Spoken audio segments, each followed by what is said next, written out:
kawasan kerajaan, maka saya dengan ini mengumumkan peruntukan awal sebanyak 2 juta bagi membina pusat kebudayaan yang dipohon oleh Datuk Naraja di kawasan Batu Caves ini. Saya berharap dengan peruntukan ini, kerja-kerja permulaan boleh dilaksanakan.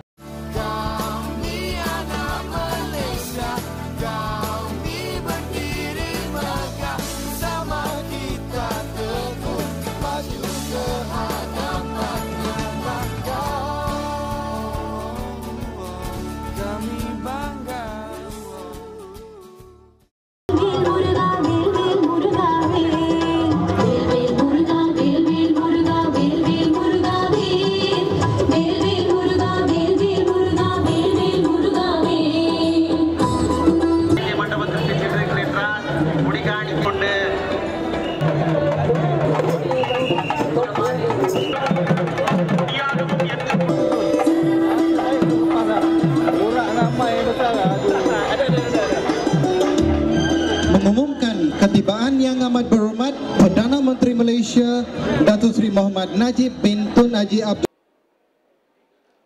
Saya telah umumkan 2 tahun lalu peruntukan sebanyak 3.6 juta untuk mengindahkan kawasan Batu Caves ini, dan hari ini projek itu sudah pun menjadi kenyataan.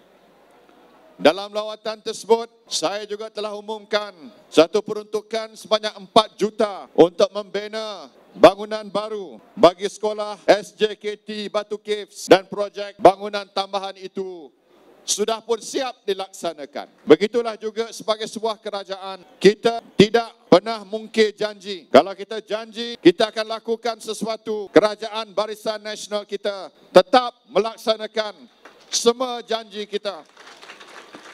Sama ada janji kepada komuniti India ataupun pada bangsa dan kaum yang lain, saya bagi jaminan bahawa semua janji kita akan tunaikan.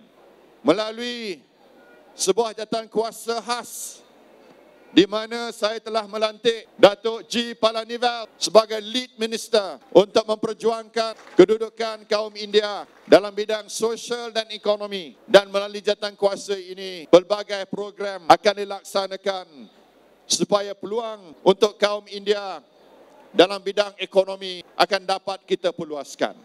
Mengikut maklumat yang Datuk Seri Syamudin berikan pada saya, dalam masa 10 bulan saja 3,315 kes IC dan kewarganegaraan kaum India telah dapat diselesaikan oleh pihak kerajaan.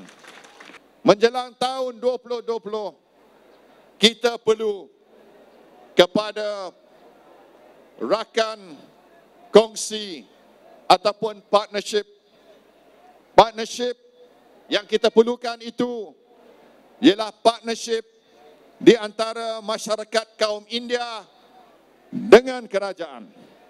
Kita perlu partnership antara NGO India dengan pihak kerajaan, seperti NGO Mainadi yang dipengusikan oleh Dr. Jaya dan Sri Murugan Center dan berbagai lagi.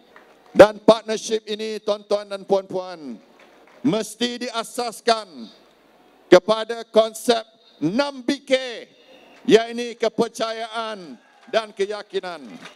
Kalau tuan-tuan dan puan-puan ada 6BK, maka tidak ada masalah yang tak dapat kita selesaikan. Kerajaan akan bantu dengan memberi peruntukan secara berperingkat-peringkat supaya di Indian Culture Center ini akan jadi kenyataan.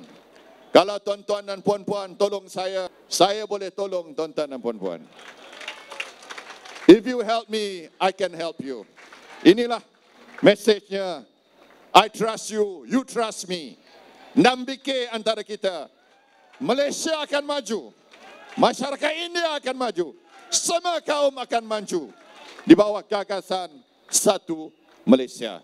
Jadi saya ucapkan selamat menyambut Hari Thaipusam.